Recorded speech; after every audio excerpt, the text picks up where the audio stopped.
5장 1절부터 7절까지의 말씀을 우리가 교독했는데 8장 마지막 절에 이제 화가 있다 이렇게 말씀을 하셨어요. 우선 앞에 네 나팔과 다섯 번째 나팔부터는 이제 전혀 다른 양상이 뭐냐면 화가 된다는 얘기죠. 아울러 네 나팔까지는 영적인 부분을 말씀하시는 거예요. 뭐 땅이 유황과 불과 같은 것이 되어서 땅에 있는 수목들, 땅을 사위고 수목들과 뭐 풀을 사위되든지 바다에 바다가 3분의 1이 피가 되고 배열의 3분의 1이 깨진다든지 큰 별이 땅에 떨어지는데 그것이 물샘에 떨어지고 그래가지고 강물과 물샘이 쑥물이 된다든지 이것은 전부 다 영적인 것을 말하고 있다 이겁니다. 영적인 것을 말하고 있는 거예요. 다시 말하면 적그리스도가 등장을 하고 적그리스도를 경배하며 그 짐승표를 받음으로 말미암아서 영적으로 영원히 그렇게 불타 사라지고 멸망이다라는 것을 의미하고 있는 거예요. 그게 육신적으로는 편한 거예요. 육적으로는 그것이 전혀 느껴지지 않냐는 거예요. 그런데 다섯 번째 나팔부터는 이제는 그것이 실체적으로 이제 다가오는 겁니다. 육체적으로. 그래서 황충의 화 같은 어마어마한 고통을 겪게 되어지는 것이고 둘째 화에서는 유브라데 전쟁과 같은 전쟁을 통해서 많은 인명이 죽기도 하고 셋째 화는 일곱 번째 나팔이 불고 일곱 진노의 대접이 쏟아지는 것인데 그것은 결국 그냥 온 천지가 다 이제 개벽이 벌어지게 되어지는 그와 같은 역사가 있게 되어지는 것이죠. 그래서 화라했다 이 뜻입니다. 이것은 이제 실질적인 사건들로서 육체에 체감되는 일들인 거예요. 그래서 화라고 말씀하셨어요. 그러니까 네 나팔과 다섯 번째, 여섯 번째, 일곱 번째 나팔이 다른 것이 뭐냐? 왜 화라고 했는가?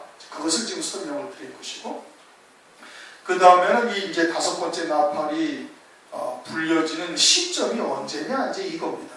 이것은 뭐 우리가 이제 스코드에도 얘기를 했지만은 다섯 번째 나팔이 불려지고 다섯 번째 천사가 나팔을 불고 이것이 첫 번째 화다. 12절에 그렇게 말씀을 하고 있어요. 그리고선 13절에 여섯 번째 천사가 나팔을 불어요. 그렇게 분명 둘째 화예요. 그런데 둘째 화라고 계시록 9장에는 말씀이 없어요. 유브라데 전쟁이 일어나가지고 온 세상에 사람이 3분의 1이 다 죽고 군인의 숫자가 2만 2억이나 되는 군대가 싸움을 하는데 그것이 둘째 화라는 내용이 문자로 기록이 9장에는 되어 있지 않아요. 분명히 둘째 화죠, 그렇죠? 여섯째 천사가 나팔을 불었으니까 이거는 둘째 화인데 그 내용이 없고 이 내용이 어디가 있냐면 계시록 11장에 있다 이겁니다. 계시록 11장에 가면 계시록 11장 14절 둘째 화는 지나갔으니 보라 셋째 화가 속기르도다 하면서 일곱째 천사가 나팔을 분다는 장면이 나와요. 그래서 둘째 화를 이제 지진이 나서 성의 10분의 1이 무너지고 지진에 죽은 사람이 7천이다 하면서 계시록 11장 13절에 말씀을 하고 있는 거예요. 근데 계시록 11장에는 두 증인이 나와서 1260일 동안 예언의 권세를 가지고 예언을 하면서 아무도 그들을 해하지 못하다가 1260일 동안 다시 말하면 3년 반 동안 한때 두때 반때를 거쳐서 전부 예언을 하고 난 다음에 하나님께서 그 권세를 거두시 철장 권세를 거두심으로 말미암아 죽임당하는 거예요. 순교하는 거죠. 그러니까 한때 두때 반때 동안 하나님의 말씀을 주님의 재림의 길을 예비하다가 순교하는 거예요. 순교하고 난 다음에 바로 3일 반 후에 이렇게 1260일이 지나고 순교를 한 다음에 3일 반 후에 바로 그 시에 계시록 11장 13절 그 시에 큰 지진이 났다. 그렇게 말씀을 하고 있죠. 그러니까 3년 반이 지나고 3일 반 후 이들이 다시 소생이 돼서 하늘로 올라가는 그 시에 둘째 화가 시작이 된 거예요. 그러니까 바라보는 시각을 지금 달리해가지고 성경에 말씀을 하고 있는 거죠. 그러니까 분명히 둘째 화가 계시록 11장에 명시가 되어져 있고 계시록 9장도 분명히 둘째 화예요. 그 계시록 9장의 둘째 화가 어느 시점에 벌어지는가를 계시록 11장에서 다시 설명을 하시는 거다 이겁니다. 그러니까 둘째 화는 후 3년 반 들어가서 3일 반 후에 둘째 화, 즉 유브라데 전쟁이 시작이 되어지고 있음을 말씀을 하고 있는 것이고 그런 다음에 또 이제 일곱째 나팔이 불고 일곱 진노의 대접이 쏟아져서 후 3년 반에 하나님의 진노의 심판이 끝나게 되는 거예요. 그러면 다섯째 나팔은 언제냐? 다섯째 나팔은 두 증인, 즉 1260일 동안 예언의 권세를 가지고 14만 4천의 종들이 예언하고 있는 동안에 벌어지는 것이 다섯 번째 나팔이에요. 이게 전삼년반이죠. 전삼년반 기간 중에서도 한때, 두때, 반때가 있다고 말씀하셨는데 네 나팔이 불고 마지막 반때 남은 때다 이겁니다. 그때 150일 동안 이와 같이 전갈이 쏘는 괴로움, 고통 속에 있다가 그리고서는 마지막 한 달 남은 기간 동안에 순교케 하시는 역사를 말씀하고 있는 것이죠. 그럼 다섯 번째 나팔은 언제 있다? 한때, 두때, 반때 중에 그 반때에 있는 거예요. 한때, 두때에는 거기는 이제 네 나팔이 진행이 되는 것이고 또 네 인이 떼어지는 것이고 이제 그것을 이제 9장과 11장을 통해서 다섯 번째 나팔, 첫 번째 화와 둘째 화를 통해 가지고 그 시기가 언제냐를 우리에게 설명을 해주신다 이 뜻입니다. 그럼 여섯 번째 나팔은 언제 부는 거예요? 후 3년 만에 불기 시작하는 거예요. 진노의 대적이 쏟아지는 것이죠. 우선 그와 같은 것을 우리가 이제 정확하게 딱 깨닫고서 1절 다섯째 천사가 나팔을 불매 내가 보니 하늘에서 땅에 떨어진 별 하나가 있는데 저가 무저갱의 열쇠를 받았다. 앞에서는 별이라는 것이 주의 종들이다 이렇게 이제 해석을 했어요. 그런데 주의 종들 그런데 여기서는 무저갱의 열쇠를 받았다. 이게 땅에 떨어진 별 하나가 무저갱의 열쇠를 받았다라는 것은 무저갱의 권세를 이양받은 거예요. 하나님이 절대 주권자이신 하나님께서 허용하신 범위 안에서 행할 수 있는 권세를 받았다. 열쇠를 받았다는 게. 그러면 무저갱이라는 것이 뭐냐? 무저갱이라는 것은 계시록 20장 4절을 보면 무저갱이 여기도 등장하는데 계시록 20장 3절 이제 2절 3절을 보면은 용을 잡으니 곧 옛뱀이요 마귀요 사탄이라. 용이 누구라고요? 마귀요 사탄이라. 잡아 1000년 동안 결박하여. 천년왕국이 되어지면 마귀가 있어요 없어요? 마귀가 없어요. 그래가지고 어디다 집어넣어요? 3절 무저갱에 던져 잠그고 그 위에 인도하여 천년이 차도록 다시는 만국을 미혹하지 못하게 하였다가 그 후에 반드시 잠깐 놓이게. 무저갱이라는 것은 마귀, 사탄이 들어가고 악한 영들이 들어가는 곳이고 또 거기에 불택자들의 영혼이 거기에 들어가는 곳이에요. 그러다가 후에 백보자의 심판, 천년왕국이 지난 다음에 백보자의 심판 때는 이들이 어디로 그냥 그대로 심판 없이 지옥으로 떨어진다 이겁니다. 그리고 천년왕국이 끝날 무렵에 잠깐 놓여진다. 지금 계시록 20장에서 말씀하고 있죠. 어쨌든 무저갱이라는 것은 불택자 내지는 악한 영 그리고 사탄, 마귀가 들어가는 곳이다 이 뜻입니다. 마귀가 지금 들어갔어요? 안 들어갔어요? 안 들어갔어요. 그러나 악한 영들이나 불택자들의 영이 지금 그곳에 다 있는 거예요. 그래서 누가복음 8장이나 마태복음 8장을 보면 가다라기 무덤 사이에 사는 귀신, 무덤 사이에 사는 귀신이 무저갱에 들어가라 하지 마시기를 간구했다 이겁니다. 누가복음 8장에 귀신이 어디로 가는 거예요? 무저갱으로 가는 거예요. 그래가지고 돼지떼에 들어갔다가 바다에 들어가서 몰살하죠. 귀신은 여전히 바다에 있는 거예요. 마가복음, 마태복음 8장에 보면 그 가다라 지방에 나온 가다라 지방의 귀신들이 말하기를 아직 때가 되지 아니하였는데 우리를 무저갱에 멸하려고 오셨나이까 그래요. 그러니까 귀신들이 그 때를 알아요 원래? 아는 거예요. 귀신들은 자기들이 언제 무저갱에 들어갔다가 지옥으로 심판받게 지옥으로 떨어지게 되었지 귀신들은 알고 있다니 영물이기 때문에 사탄은 알아요 원래? 알고 있는 거예요. 그럼 무저갱이라는 것은 사탄과 악한 영들이 들어가는 곳인데 지금은 사탄은 마귀는 들어가 있지 아니하고 거기에 악한 영들 내지는 이제 불택자로서 하나님의 생명을 갖지 못한 구원받지 못한 영들이 거기 들어가 있는 곳이다 이겁니다. 그곳에 열쇠를 받았어요. 그러니까 이것은 하나님의 종들이 받는 거예요? 아니란 말씀이에요. 그 열쇠를 받았다라는 것은 그 무저갱에 대한 권세를 일부 이양받은 것을 말하는 거예요. 그러면 그건 누가 받았느냐? 그건 마귀예요. 사탄이 받은 거예요. 왜 그러냐? 이사야서 14장 22절을 보면 너 아침의 아들 계명성이여 어찌 그리 하늘에서 떨어졌으며 하면서 계명성이라는 것은 별을 말하는 건데 그것은 곧 누구를 말하는 거예요? 사탄, 마귀를 말하는 거예요. 하늘에서 떨어진 별인 거예요. 그리고서는 하나님과 같이 교만에 들어가 교만에 차가지고 하나님과 같이 내가 비기리라 저 북쪽 높은 구름이 위로 올라가서 한번 내가 비겨보리라 하면서 교만하다가 결국은 지옥의 심판 아래 떨어졌지만 아직은 거기서 들어간 것이 아니다. 지금 활동을 하고 있죠. 그가 그 권세를 받은 거예요. 열쇠, 무저갱이 열쇠를 받은 거예요. 그러므로 여기서 하늘에서 떨어진 땅에 떨어진 별 하나다라는 것은 이사야서 14장 12절의 계명성, 즉 사탄, 마귀를 말하는 것이고, 그가 무저갱이 열쇠를 받아서 자기가 하나님이 정하신 때에 그 무저갱이 열쇠를 여는 거예요. 언제? 다섯 번째 나팔을 불 때 그 무저갱이 열쇠를 연다 이 뜻인 겁니다. 땅에 떨어진 별 하나는 누구라고요? 마귀다 이겁니다. 무저갱은 누가 들어가는 곳이? 마귀나 악한 영이나 불택자들의 영이 들어가는 곳이. 그 열쇠를 받았는데 2절 저가 무저갱을 여니 무저갱을 여니 언제 열어요? 다섯째 천사가 나팔을 불면 여는 거예요. 그 구멍에서 큰 풀무의 연기 같은 연기가 올라오네. 무저갱을 딱 이제 열쇠로 열었어요. 열으니까 거기에서 큰 풀무의 연기와 같은 연기가 올라온다 이겁니다. 여기는 누가 있어요? 악한 영들이 있는 곳이에요. 악한 영들이 올라오는데 악한 영들이 올라오는 모습이 큰 풀무의 연기와 같은 모습으로 올라오는 거예요.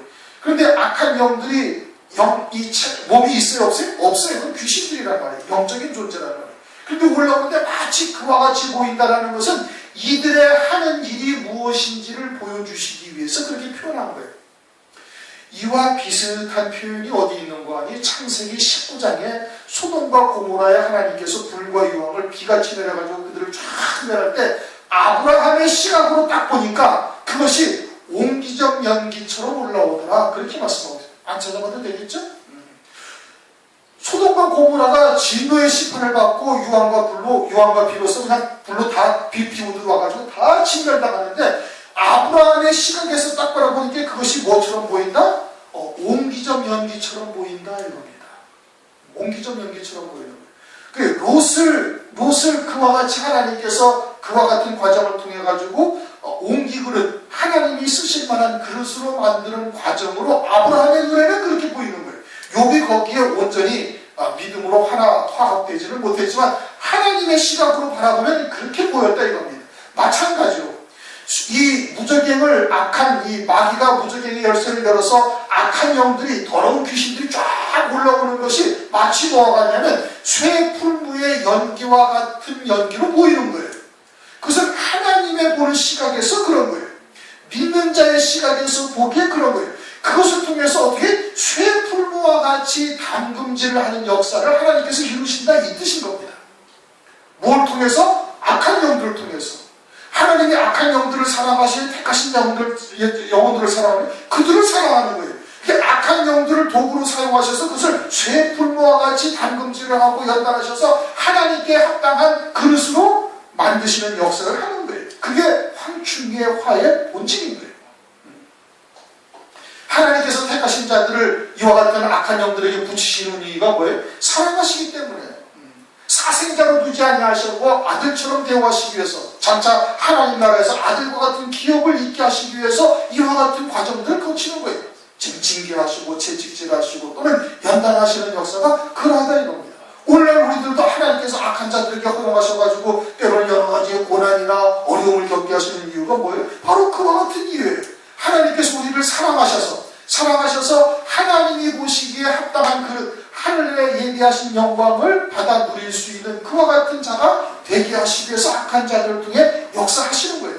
허용을 하신 것이죠. 여기 마찬가지로 다섯째 천사가 나팔을 부니까 하나님께서 마귀에게 무저갱이 열쇠를 주시는 거예요. 무저갱이 열쇠를 주신 이유가 뭐예요? 마지막 때, 마지막 반때를 통해서 하나님께서 이루실 구원의 역사를 이루기 위해서 그러신다 이겁니다. 그것이 마치 쇠풀무에서 나오는 연기와 같이 하나님이 보기에 그렇게 보이시는 거예요. 아브라함이 보기에 소돔과 고모라를 멸하는 이 연기가 옹기적 연기처럼 보였다는 거하고 똑같은 의미인 겁니다. 그러면 그것이 하나님의 사랑에서 기인한 거예요. 그렇죠? 하나님의 사랑인 거예요. 만약에 그냥 그러지 않냐고 그냥 두면 어떻게? 마지막 반때에 구원받을 자가 아무도 없게 되어지는 거예요. 만약에 환란이 없으면은 어린 양의 아내 그리스도의 신부로 순교를 통해서 그와 같은 영광의 자리에 이룰 수가 있어요? 없어요. 그러니까 저 그리스도의 환란이 하나님의 사랑이다 이겁니다. 그럼 마지막이 아니라 다섯 번째 천사가 나팔을 불어서 이 황충이의 화 같은 엄청난 고통을 하나님의 백성들에게 주는 게 하나님의 사랑인 거예요. 그걸 통해서 온전한 구원을 이루실 때 쇠풀무의 연기와 같은 연기가 올라온다라는 것이 그런 의미인 거예요. 쇠풀무의 연기와 같은 큰 풀무의 연기와 같은 연기가 올라오면 해와 공기가 그 구멍의 연기로 해서 어두워지며, 해가 어두워진다라는 것은 진리의 빛이 어두워진다 이겁니다. 그들이 역사하는 역사를 통해 가지고 하나님의 말씀이 좀 더 아주 교묘하게 하나님의 말씀을 가리는 거예요. 진리. 또 공기가 어두워진다. 공기라는 것은 바람, 이와 같은 뜻이죠. 성령의 역사가 위축되어져 가고 있음을 말하는 거예요. 그러니까 그것을 통해서 완전히 남은 자들은 나머지 하나님의 택하심을 입고 그와 같은 예비된 영광에 이르지 못한 자들은 완전히 마귀 것 쪽으로 완전히 넘어가는 것이고, 택하신 자들은 하나님의 말씀을, 진리의 말씀을 듣고 성령으로 깨우침을 받고 있으니까 신앙의 정절을 지키는 것이 되는 것이죠. 성령의 역사가 위축이 되고, 그리고 진리의 말씀이 어두워지고, 이와 같은 역사가 일어나게 되어지는 것이죠. 그러면서 3절, 또 황충이 연기 가운데로부터 땅 위에 나오네. 황충이 연기 가운데서 이제 땅으로 나온다, 그렇게 말씀을 하고 있어요. 황충이라는 것은 메뚜기의 일종인 겁니다. 메뚜기와 같은 거예요. 메뚜기다라는 것은 이제 재앙의 상징이죠.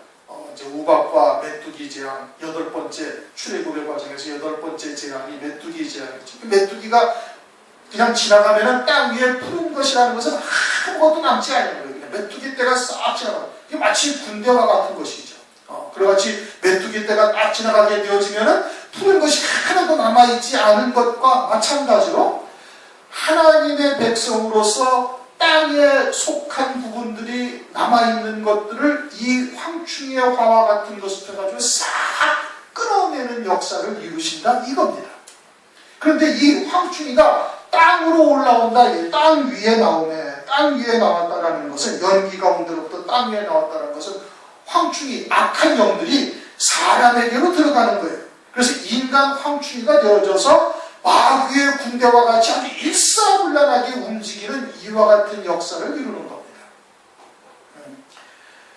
우리가 출애굽 과정을 보면서 그 메뚜기의 재앙을 할 때 사사기서 6장에 미디안 군대가 이스라엘 백성들이 파종을 하고 싹이 날만 하면은 미디안 군대가 쳐들어와 가지고 어떻게 했어요?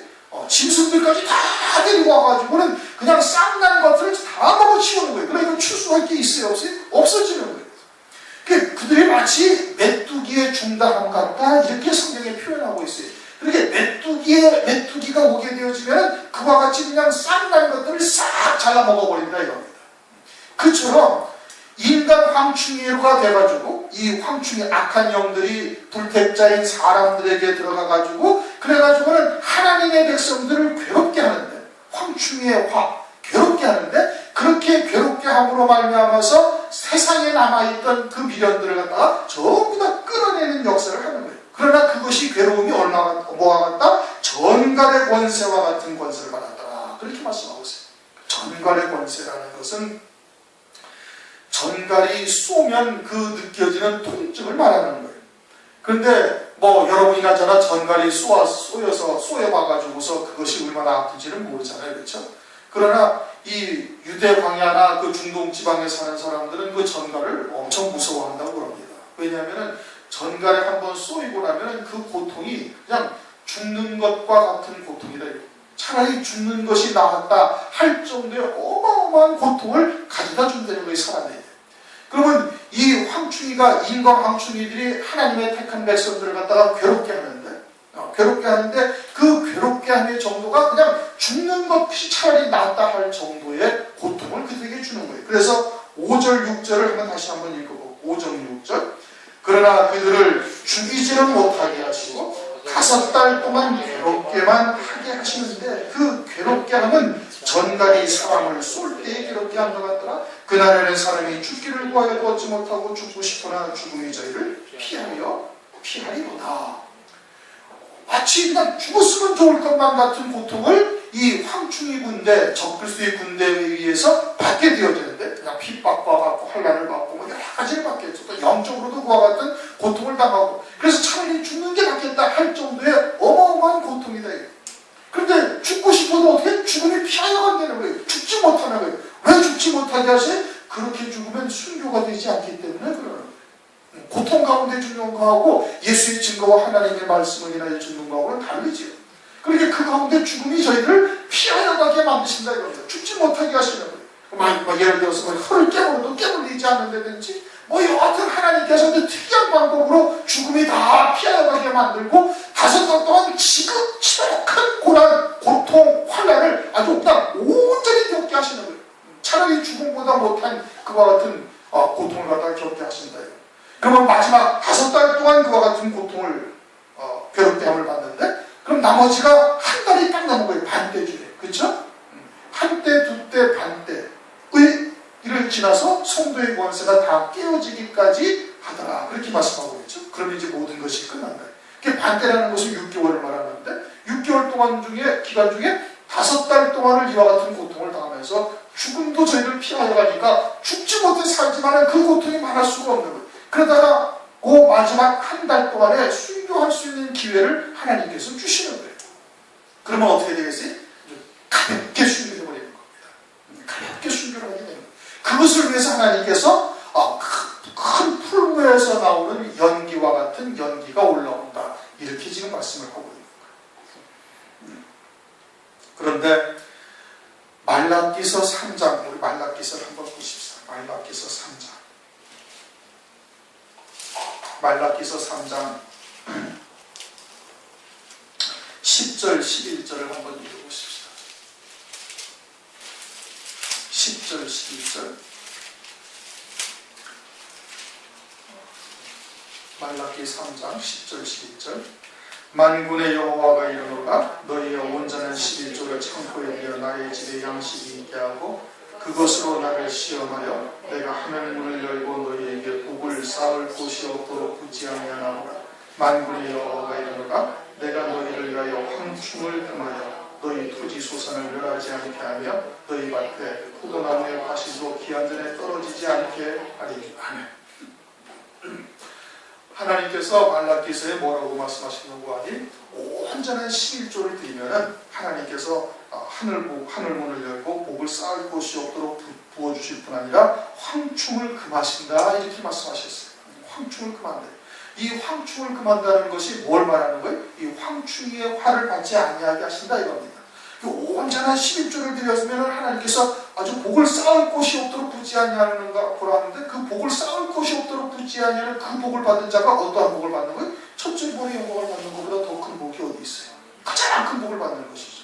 그럼 11조를 온전한 11조를 드린다는 것은 나의 목숨도 나의 모든 것도 전부 하나님의 것이다 라고 고백을 하며 드리는 것이 온전한 11조인 거예요. 우리가 지금 마태복음 23장을 상고하고 있는데 마태복음 23장 23절에 보면 바리새인들은 박하와 회양과 근치의 11조를 드리되 저희들은 의와 인과 신으로 드리지 아니하는 거예요. 그냥 형식적으로 드리는 거예요. 의무감으로 드리는 거예요. 근데 의와 인과 신으로 드려야 된다 이겁니다. 그 모든 것이 다 하나님으로부터 은혜요, 하나님의 은혜요, 하나님께 감사함으로 드리는 것이 온전한 11조인데 그와 같은 중심으로 드리지 아니하는 거예요. 근데 그와 같은 온전한 중심으로 하나님 앞에 11조를 드리게 되면 황충을 금한다라는 것은 이 황충의 화를 겪지 아니하게 하신다 이 뜻인 겁니다. 환난 가운데. 그러니 그 황충의 화가 얼마나 극심한지를 이제 알 수가 있는 것이죠. 온전한 11조를 드린다라는 것은 그렇게 중요한 거예요. 그게 신앙의 고백이란 말이에요. 하나님 앞에. 믿음은 모든 사람이 다 믿음이 있다고 얘기합니다. 그리스도인들. 그렇죠? 다 있다고 얘기를 해요. 주의를 지키는 자나 지키지 아니하는 자나 또는 헌신을 하는 자나 헌신을 하지 아니하는 자나 11조를 드리는 자나 11조를 드리지 못하는 자나 다 믿음은 있다고 얘기를 다 한다니까요. 그런데 그 믿음에 대한 객관성이 있어야 되는 거예요. 성경의 말씀에 입증된 그와 같은 믿음이 되어져야 그것이 하나님이 인정하시는 믿음인 것이고 그것을 믿음의 그 표적이 믿음의 그 온전한 표적이 뭐예요? 12의 1조와 하나님에 대한 헌신이고 온전한 11조를 그런 믿음으로 드린 자에게는 하나님께서 황충의 화를 금하신다인 겁니다. 그러니까 한때 두때 그들은 순교 다 하게 하시는 거예요. 두 증인이 아닌 나머지는 그냥 한때 두때 다 순교할 수 있게 하셔서 황충을 금하신다 이런 뜻인 겁니다. 그렇게 말라기 3장에 황충을 금한다는 것은 이 마지막 때 반때에 있는 이 황충의 화를 받지 아니하도록 미리 순교할 수 있도록 하나님께서 은혜를 베풀어 주시는 것을 말씀하고 있는 것이죠. 그러니 황충의 화가 얼마나 아주 그냥 극한 극도의 그냥 최고에 이르는 그와 같은 고통인 것을 말씀하고 있는 것인데, 그렇게 해야 그와 같은 또한 미련이 세상에 속한 것들이 끊어지니까 하나님께서 그것을 허용을 하시는 것이죠. 그래서 4절 저희에게 이르시되 땅에 풀이나 푸른 것이나 각종 수목은 해하지 말고 오직 이마에 입맞지 아니한 사람들만 해하라 하시더라. 이 말씀이 이제 해함을 받는 자가 받는 자가 있고 해함을 받지 아니하는 자가 있어요. 풀이나 푸른 것이나 각종 수목은 해하지 말라. 황충이가 누구의 군대? 적그리스도의 군대예요. 마귀의 군대. 그들은 땅이나 푸른 것이나 땅의 풀이나 푸른 것이나 각종 수목은 해하지 말라라는 것은 우리가 앞에서 첫 번째 천사가 나팔을 부니까 땅 3분의 1이 타서 사위고 수목 3분의 1도 타서 사위고 각종 푸른 풀도 타서 사위더라. 이것은 영적인 면에서 말씀하신 것이다 이랬어요. 그것은 적그리스도가 등장을 하고 짐승표를 받고 그래서 적그리스도부터 육으로는 편안함을 얻고 안락함을 얻게 되어지는 것을 말하는 거예요. 그러니까 여기서도 말씀하시는 땅의 풀이나 푸른 것이나 각종 수목이라는 것은 짐승표를 받은 자들을 말하는 거예요. 또 짐승표를 아직 안 받았다 할지라도 그와 같은 육에 속한 신앙, 땅에 속한 신앙이어서 이 마지막 이 반때 동안에 짐승표를 받게 되어질 자들을 말하는 거예요. 그들은 해하지 말라 이겁니다. 그들은 이 적그리스도의 군대인 황충의 군대가 그들을 해하지 않는 거예요. 건드리지 않는 거예요. 육체적으로 건드리지 않는 거예요. 그러면 누구만 건드려요? 살아계신 하나님의 입맞지 아니한 사람들만 해하는 거예요. 입맞은 종들도 그들은 천장거세를 가지고 있으니까 해하지 못하는 것이죠. 해하지 못하고 누구만 해하는 거예요? 그러니까 육에 속하고 땅에 속해서 짐승표를 받을 자들도 해하지 아니하는 것이고, 살아계신 하나님의 인을 이마에 맞은 14만 종들도 해하지 못하는 것이고, 남은 자들 누구예요? 그는 하나님의 인을 맞지 아니하였지만 짐승표도 받지 아니할 그와 같은 신실한 성도들, 그러나 아직은 땅에 속한 것에서 끊어내지 못한 부분들이 남아있어서 세상에 속한 미련을 갖고 있는 자들을 고들만 해하라 이겁니다. 그들이 누구예요? 한때 두때에 순교하고 남은 반때에 순교할 자들과 예비처로 갈 성도들만 황충의 화에 해당이 되는 겁니다. 그들만 해당이 되는 거예요. 그 다음에 짐승표가 창세기 46장을 보면 이제 요셉의 7년 환란을 통해서 짐승표가 언제 나오는지를 말씀을 하고 있어요. 그렇죠? 요셉의 일가도가 이제 야곱과 그 형제들이 다 내려올 때가 아직 흉년이 5해가 남았다. 그렇게 말씀하고 있어요. 창세기 45장인가 그렇게 말씀하고 있어요. 5해가 남아있을 때 야곱과 자기의 형제들과 그 이제 가족들이 다 내려옵니다. 그러고 난 다음에 애굽 사람들도 돈이 다 지나여져고 땅도 다 가고 그러고서는 이제는 가축만 남은 거예요. 그래서 짐승과 곡물을 바꾸어 먹어요. 그래서 육신의 목숨을 부지하게 되는 거예요. 뭘 팔아서? 짐승을 팔아서.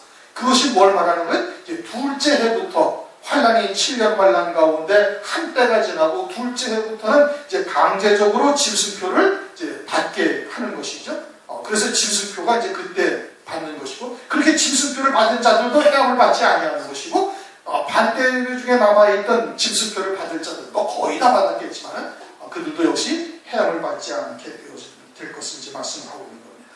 그러니까 이때 황충의 화를 겪는 자들은 마지막에 순교할 자들과 예비초로 갈 자들만 이제 이와 같은 재앙을 겪게 되는 것이죠. 그러면서 이제 5절, 6절, 7절 황충의 모양은 전쟁을 위하여 예비한 말들 같고, 황충의 모양이 전쟁을 위하여 예비한 말들 같다라는 것은 그들이 적그리스도의 의중대로 아주 일사불란하게 움직이며 절대 뒤로 물러서지 아니하는 용맹함을 자랑하고 있음을 말합니다. 그러니까 그 남은 순교할 자들과 예비처로 갈 자들이 얼마나 엄청난 고통을 겪을지를 지금 보여주시는 거죠.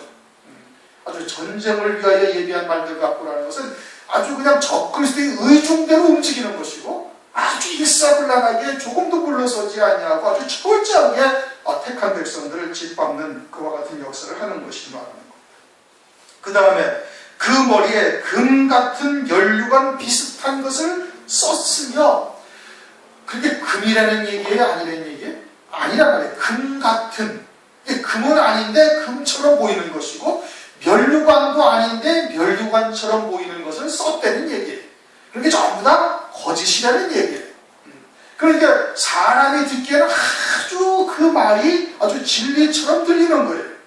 아주 그냥 이 말 듣기에 아주 그냥 하나님의 말씀처럼 들린다 이겁니다.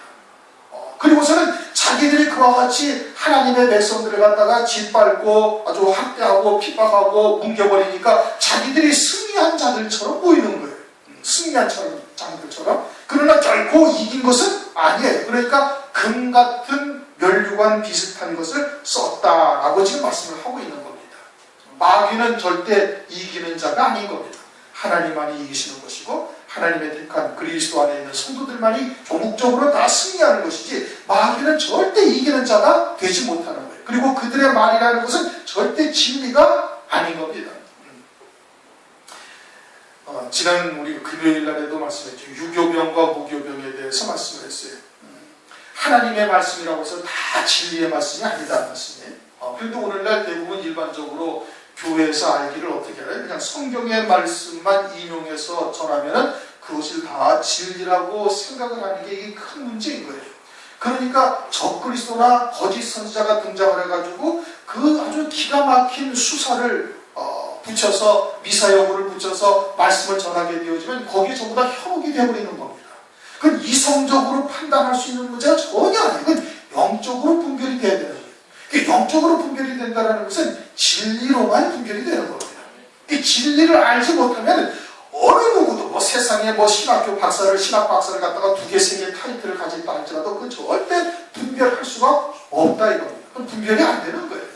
어떻게 사람의 이성이나 세상의 논리나 이런 것으로 그 말씀이 진리냐 아니냐 어떻게 분별하겠습니까? 분별이 안 되는 것이죠. 그건 성령으로 진리로만 분별이 된다 이겁니다. 그러니까 그와 같은 진리의 영에 인도함 받지 못하는 자들, 진리가 무엇인지를 제대로 깨닫지 못하고 있는 자들은 아무리 자기들이 하나님의 말씀을 들여다보면서 그것을 갖다가 이 분별을 하려고도 분별이 될 수가 없는 거예요. 그러니까 그들이 듣기에는 전부 다 정금과 같은 말씀으로 들리는 것이고 그들이 세상에서 승리하는 자, 주님 안에서 승리하는 자처럼 보이는 거예요. 그래서 금 같은 면류관 비슷한 것을 썼다 이렇게 말씀을 하고 있는 겁니다. 그래서 7절 그 얼굴은 사람의 얼굴 같고 아주 인격적으로 하자가 전혀 없다 이 뜻이에요. 적그리스도가 등장을 하고 거짓 선지자가 등장을 하면 또 똑같은 일들이 벌어지는 겁니다. 그러니까 계시록 13장에 짐승이 등장을 했는데 그 짐승에게 하는 말이 뭐예요? 4절 계시록 13장 4절 용이 짐승에게 권세를 주므로 용에게 경배하며 짐승에게 경배하여 가는데 누가 이 짐승과 같으며 누가 능히 이로 더불어 싸우려? 누가 이 짐승과 같은 사람이 누가 세상에 있겠는가 이겁니다. 그리스도라 할지라도 이보다는 못하리라 이런 뜻인 겁니다. 그 안에 담겨져 있는 뜻은 그거예요. 그리스도가 실제로 정말 재림한다 하시더라도 어떻게 이와 같은 사람처럼 이렇게 기묘한 역사를 이룰 수가 있겠는가 이겁니다. 여러분들이 요즘 그 IS라는 이슬람 국가를 세우고자 한다는 무슬림 이제 믿는 자들이 아주 극단적 무슬림주의자들이죠. 이라크가 후세인이 무너지면서 이라크가 혼란 속에 빠져 있지 않습니까? 경찰력이나 군사력이 미치지 못하고 막 그 와중에 그 IS라는 단체가 이라크 북부 지역을 장악을 한 거예요. 거기다가 시리아도 또 내전이 벌어져가지고 막 자기들끼리 싸우면서 수십만 명이 죽고 뭐 그냥 나라 자체가 이제 행정력이 미치지 못하고 군사력이나 경찰력이 미치지 못하는 거예요. 나라 자체가. 그러니까 그 판에 IS가 들어가서 이제 이라크 북부 지역과 시리아를 다 장악을 하고 뭐 그냥 이제 여러분들이 뉴스에 보던 것처럼 막 그냥 사람들을 그냥 뭐 참수해버리고 화형을 시켜버리고 이 기가 막힐 일을 벌이고 있는데 손을 못 대고 있는 거예요. 근데 여러분 전쟁이라는 것은 돈이 어마어마한 액수가 투자가 되는 겁니다. 천문학적인 숫자로 돈이 들어가는 거예요. 미국이 월남전 하면서 막 그냥 엄청난 경제적인 그런 어려움을 겪었죠. 이라크 침공하고 난 다음에 미국이 또 그냥 곤두박질 친 거예요. 거기다가 지금 또 IS라는 것을 통해 가지고 지금 뭐 비행기로 폭격을 하고 어쩌고 하지만 이제 지상군까지 투입을 한다고 하는데 그렇게 되어지면 또 전쟁에 휘말려 들어가는 거예요. 미국의 경제가 아무리 좋다 할지라도 이제 이런 상태가 계속 지속되면 어떻게 돼? 이제는 그거 참 어려운 겁니다. 정말로 미국의 이제 이 달러가 온 세상의 기축통화라는 거지, 기준통화예요. 그런데 그 달러 자체가 가치가 이제는 그냥 계속 찍어내가지고 거기다가 전쟁까지 해가지고 이제는 뭐 나라 자체가 완전히 적자에서 이제 헤어나오지 못할 정도로 돈을 그렇게 이제 쏘게 되어지면 결국은 그 나라의 경제권이 무너져 버리는 겁니다. 지금 어쩔 수 없이 미국이 들어가서 전쟁을 하지 않으면 아무도 해결할 데가 없어요. 그러니 결국 미국이 들어갈 것이고 그렇게 되어지면 전 세계의 경제가 이제는 정말 회복할 수 없는 지경에 이를 수도 있게 되어지는 겁니다.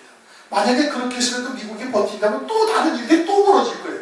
또 벌어질 겁니다. 하나님께서. 그렇지 않습니까? 그렇게 해서 결국은 적글과 등장하게 되면 그렇게 공황 상태에 빠진 그러한 경제적인 문제, 이런 전쟁 문제, 기아 문제, 이런 세상의 난제들을 해결하면서 그 말이 정말 청산유수고 좀 사람들이 듣기에는 정말 기가 막힌 연설과 기가 막힌 아이디어를 가지고 문제를 해결하는 거예요. 그러니 사람들이 경배를 안 할 수가 있겠습니까? 있죠. 마지막 반 때 남을 때 나와가지고 그 얼굴이 사람의 얼굴 같다는 것은 이제는 그와 같은 권세를 받아가지고 더 기기묘묘한 말들로 사람들을 미혹하고 실족해 하는 역사를 한다 이겁니다. 얼굴이 사람의 얼굴 같다는 것은 그와 같이 아주 인격적으로 전혀 하자가 없는 자들로 등장하는 겁니다. 적그리스도가 그러할 것이고 거짓 선자가 그러할 것이고 황충의 군대, 인간 황충일이 또 그렇게 등장하는. 그래서 택한 백성들을 미혹하는 거예요. 그러나 마지막 때 남은 자들은 하나님의 은혜로 말미암아 보호하심을 입게 되는 겁니다. 이사야서 1장에도 말씀을 하고 있죠. 주께서 우리를 남겨두지 아니하셨으면 우리가 소돔과 같고 고모라와 같을 것이다.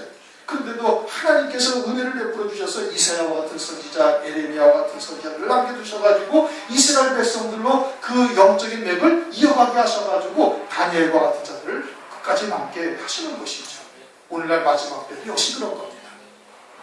그와 같은 하나님의 은혜를 입었다는 것이 엄청난 하나님의 큰 사랑이고 은총인 것이죠. 끝까지 그 믿음을 지키셔서 승리하시길 주님의 이름으로 축원합니다. 성소가